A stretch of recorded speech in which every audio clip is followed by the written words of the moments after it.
Good morning and welcome to Day Starter. Today begins a new ministry in the life of our church. On each Tuesday and Thursday going forward, devotions will be arriving at 8:30 in the morning. We're calling them Day Starters because it's an opportunity to reflect and think about your day.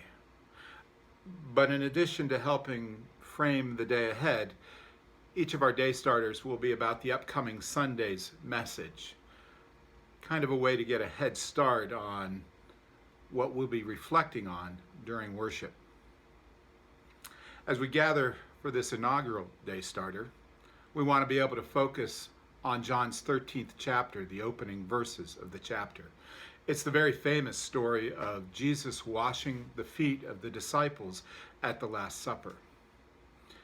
As we get into the message, we'll look more closely at that. But for now, I just want to ask you to open yourself up to a time during the day today of thinking about what it means to be a servant.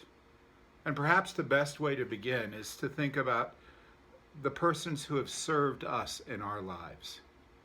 Perhaps a good project for your spiritual growth today might be simply making a list, pausing for 5, 10, maybe 15 minutes, and making a list of all the persons who have touched your life, made a difference by serving you.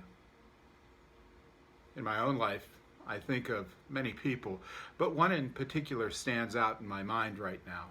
His name was Rich, a fine person who has since gone on to his glory. When I was much younger and starting out in ministry, he was serving as treasurer at one of the churches I was at. Rich came in with an abundance of skill and ability after a life of service in the business community. Rich brought to our relationship a variety of skills, but perhaps the greatest of which was teaching me some basics about how to manage a church budget, how to make plans for the future, how to read financial documents, and how to use those tools to help develop and grow a church's ministry. He was always patient with me. He always was quick to laugh. And whenever I came by his place, it was always the most enjoyable of times with he and his wife. I imagine there's lots of folks who have served you in your life as a way of embracing this day and setting our minds upon God's path. Take some time to think of those persons today and lift them up in prayer. God bless.